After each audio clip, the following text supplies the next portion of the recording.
filament fine-tuning fuels frustrations, surface spot spoil smooth sections, and tip transfer troubles on the next extruder. All this and more, PrintFix Friday, episode 234. It's Smurf weekend, baby. Let's raise some money for charity. Let's get into it.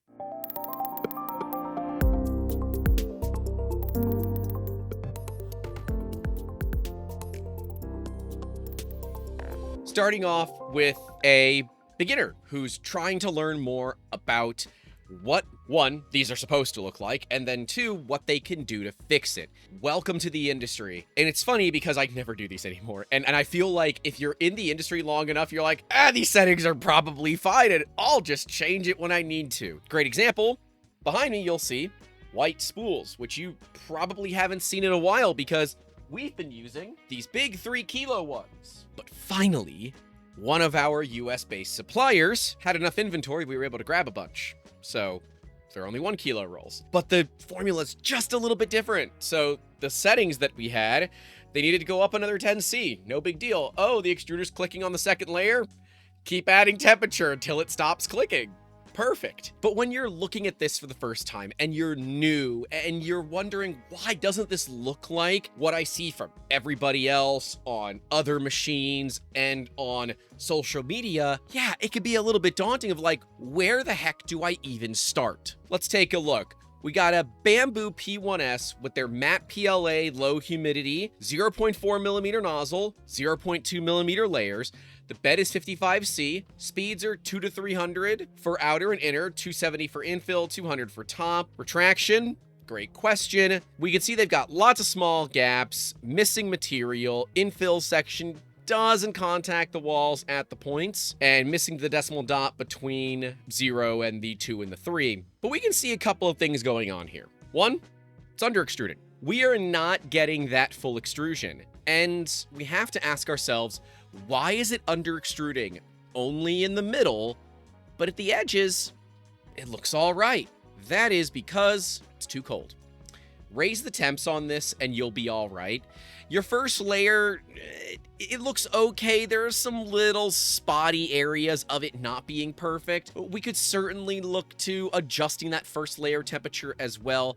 We've talked about this before on the channel where Bambu profiles, unlike pretty much every other brand out there, instead of being very conservative, are, in my opinion, way too fast, and dialing the speed back by 10 to 20% is generally more than adequate to solve these problems. But because you can't easily do that on Bambu printers, although some of them you can, I think the P1S might be one of them that you can, but like X1 Carbon and their newer models, you only have silent, normal, sport, ludicrous. You can't really dial in those speeds without sending a completely new file. So how do you solve that? You raise your temps. So what's happening is that the filament is not absorbing enough heat in the short amount of time that it is in your hot end. For reference, this is not a Bambu hot end, but work with me here. The entire hot end, even though it says it's hot, the gold section here, that's a heat sink. Its job is to dissipate heat. It's this aluminum part here. And the longer this part is, and if you have a high flow nozzle where you have more surface area, the faster you can print. Now, Bambu's PLA, their basic PLA, runs very fast because it's not a pure material.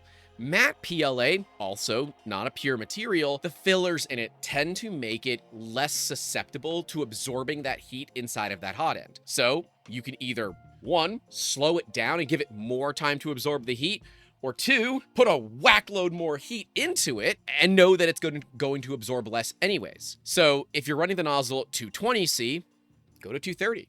Heck, 235, 240. You can dial it down from there. Now, we do see that the top surface at 200 millimeters a second, in my opinion, a little bit overzealous and fast. We can see potentially some issues with pressure advance as well, but I want to dial in the extrusion issues first before we look at, well, you know, is the tips of the 3 and the 2, is that because of the filament not getting enough heat? You know, what could be causing that? So we want to start with the heat or slowing it down, and certainly for your top layer, 200's pretty fast. Drop that to like 150, 125. I know it adds, in some cases, a significant amount of time to your part, but top surface is the surface that you see. unless you're breaking the part. Because remember, kids, with 3D printing, it's all about what's on the outside that counts. But I appreciate what you have going on the inside too. When was the last time you had a yearly physical? You might want to go get that done.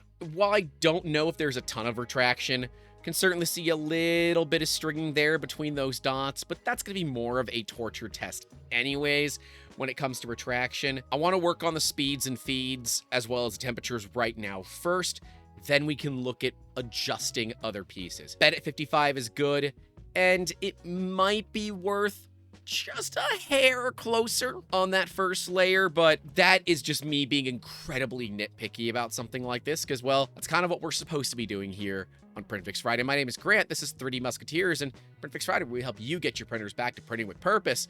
If you got issues and you want some help, reach out to us. Links are in that description down below. Hey, while you're down there, don't forget to leave a like and get subscribed. But do you print out filament swatches, filament cards, ones like this that have all these different tests on them? Do you just do little tiny squares so you can give them away? What do you do to maintain an inventory of colors? We actually don't have a great solution for that here at 3D Musketeers, because I just kind of turn around, open up the curtains back there and say, all right, what do we got? Hello, what have we here? And if I don't see what I got, I go check the shelves. And if I still don't have it, then I'm dumb and forgot to order it. I need to add it to my next order. But because 95% of the parts that we get ordered are white, black, red, blue, clear, we end up not really carrying a ton of really special colors unless it was brought in for a specific project or something that I particularly liked and bought in for personal use. So I'd like to know, what do you guys use? Next up, we got big holes on the top surface of a P2S, and we have some really odd settings on this one. 0.24 millimeter layer height, odd one, but okay.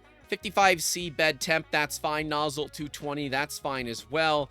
And they use custom settings for the top surface, which is a line width of 0.3, interesting, and a top surface speed of 20 millimeters a second. Again, not something that I can generally get behind because, my God, that's gonna take forever. So we look down, we can see that they're using 4 top layers. Infill is 15%. Someone's recommending to go gyroid.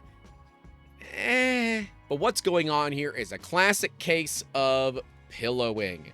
So we are trying to bridge over troubled infill. Like a bridge over troubled infill. And unfortunately, the printer is not doing a perfect job at that. And what's happening is that instead of that bridge connecting to the other perimeter, it's disconnecting, it's drooping, something is going on, and during those next layers, the machine is not able to fix itself enough so that the top layer ends up looking good. On large flat surfaces like this, 15% infill might not be high enough. Now, personally, I'm an adaptive cubic fanboy. You guys know this here on the channel, and by all means, argue what your favorite infill is in those comments. 15% is a little on the low side if you're only going to do 4 top layers. A lot of slicers default to 4 top layers and 3 bottom. I'm more of a 4 bottom and 5 on top minimum.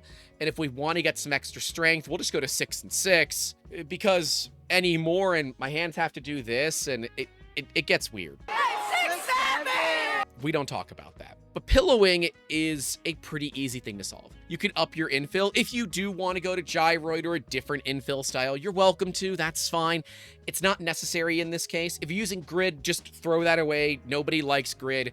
Grid is basically Bruno, because we don't talk about him. We don't talk about grid infill. No. But otherwise, this part does look pretty good. I personally think 20 millimeters a second on that top layer is abysmally slow. You can go 100, 120, 150. The 0.3 millimeter line width is an odd one. I guess what they're trying to do is effectively iron the top of their part. But if you want to do that, just select ironing and use actual ironing. Don't go the route of trying to DIY ironing. Do it in the slicer. Traditionally, for top layers, we do 0.42 to 0.45 millimeter line width, depending on the machine, anywhere from about 85 up to 150 millimeters a second for the top layers. Things have been fine for us so far. But if you are seeing pillowing, you can add some more top layers, increase your infill percentage. The actual speed of that top surface is not going to matter too much. It just adds a whack load of time to this print without any real benefit. I do hope that helps. A layer height of 0.24. I'm more of a 0.2, 0.25, 0.3 kind of guy. I know some people like to go in increments of 6 or 8 because it has a tendency to somehow lock in with something on the lead screws. I don't know. A lot of that sounds like malarkey to me because we've been using round-ish numbers for years and we never had a problem with it. I have done some prints at 0.7, 0.8, a little bit lower than 0.7, but we're not doing this again, okay? And I've never really noticed that big of a difference because if I'm gonna go 0.07, why don't I just go 0.05? There's not much of a difference. Do you have an issue with the layer height? I don't really think it matters that much, but something to point out, just because. Next up, we got a blob of doom that created actual doom. This is an H2D, D for dual, because there are 2 hot ends on this Bambu printer, where, yep, that's a spicy blob of doom right there. It looks like the forbidden mac and cheese, the forbidden Velveeta, if you will, which is not cheese in any country, for that matter. So we can see that some wires got ripped off. And, well, RIP. If you want, and you are skilled at soldering, you can fix this. But don't. It's just not worth it. The thing that Bambu has done right from the beginning is not only availability of spare parts, but the affordability of those spare parts. And now that we are past the Chinese Lunar New Year, happy Year of the Horse, if you do follow that kind of thing, getting these spare parts is not going to be challenging. If you have a micro center near you, chances are they might even have the parts that you need at that micro center, vastly reducing your time to get this machine back up and running. But once again, for those in the back that still don't listen, spare parts are a godsend, especially when these machines are making mission critical components. But for this, just replace the parts, right? On any of the mission critical components here in the shop, we carry at least an entire set of mission critical components as hot spares. Normally it's 2 sets. So when we go down to 1 set, we can order up to go back to 2, right? So the idea is we are never having to wait in the event that maybe it's, instead of a fault of the machine, it's a fault of the file that creates a blob of doom, and it happens again. Sometimes you can recover these, but when the wires do get torn up like this, there's really not a whole lot that can be done here. Yes, you can try to melt it out. The hot end is probably fine, but the heater assembly is not. I will say it's kind of where Bambu wins the game and every other manufacturer that I'm aware of kind of loses. Their heaters are separate. So your nozzle, your heatsink, your fan, that stuff is probably all perfectly fine. It is just the wires to the heater and the heater itself, which is on the back of everything. It's going to require you to do some disassembly, but knowing how to maintain your printer is very valuable. Last but not least, a Prusa neck extruder. They're trying to change the nozzle on this thing, and well, they're new to the industry. They're saying, I'm trying to change our nozzle size for the first time, but there's very little information online, and ChatGPT isn't helping anyway. Yep, that checks out. LLMs and AI, whatever the hell you want to call them, well, you have to ask, what are they good for? Absolutely nothing. And, well, if Chris Tucker and Jackie Chan can't convince you, then I'm not certain that I can either. So we've got a Prusa neck extruder nozzle on the top and a Mark 8 nozzle on the bottom. And unfortunately, hard stop, they are incompatible, period. Prusa neck extruder, while it's technically multiple pieces, it is sold to you as a single part. They're like cold welded together, so they never really come apart, or they shouldn't come apart, I should say. The Mark 8 is a nozzle for like Gen 1 Ender 3s and older 3D printers back before the V6 standard became a thing. Now, interestingly, you can get a V6 adapter for the neck extruder and then use V6 nozzles, but V6 nozzles and Mark 8 nozzles are not compatible with each other. So unfortunately, this will not work. Now, you could say, well, you know, you could retap it for the right size. Stop. Just stop, because there becomes a certain point where your time itself is just not worth it. And this is a CHT 0.4. We can see that because of, you know, the lettering. And so it's a good nozzle the way that it is, but if you were going to go to something like a hardened steel nozzle, instead of a Mark 8, you would actually want to get one of these, which is a high-flow obsidian nozzle with the Bondtech CHT technology. Now, they have a 500 series out, which is good for not only low temp, but high temp stuff. I don't have those yet, so I'm hoping to pick some up tomorrow when we're at Smurf. And hey, by the way, if you're going to be at Smurf and you want to come hang out, we will be raising money all weekend, heat in the hot seat, streaming live both Saturday and Sunday at the Sanjay Mortimer Rep Rap Fest, raising money for the Sanjay Mortimer Foundation, a charity that you all have seen in the past years. We've done some crazy stuff where we shaved my head, we did pie face, and now we're getting hot with some hot sauce with potentially a new title sponsor. Currently working all that out. That should be fun, but you will see some of your favorite people hanging out with me live. None of it's actually scheduled right now for who's going to be coming on, so even if you're just hanging out at the show and you want to help raise money, you want to come talk to me, sit down at the table, let's share some pain, talk about the industry, and you get to be live on the channel as well. So if you're there, love to see you. Come hang out. Come get a Victoria pin, maker coin, chip, whatever the heck we're calling them now. And we're going to be hanging out the entire weekend. So if you see us, come say hey. That's all we got for y'all today. Huge thank you to those names listed right next to me, the $5 tier and higher, for making videos like this possible. Remember, links to the Just Giving page for the Sanjay Mortimer Foundation are down below. So if you want to see how much money we actually raise, go check that out. But stay safe out there. Don't forget to call your loved ones. And as always, keep making awesome. And hey, support the communities and charities that you like. Have a good one.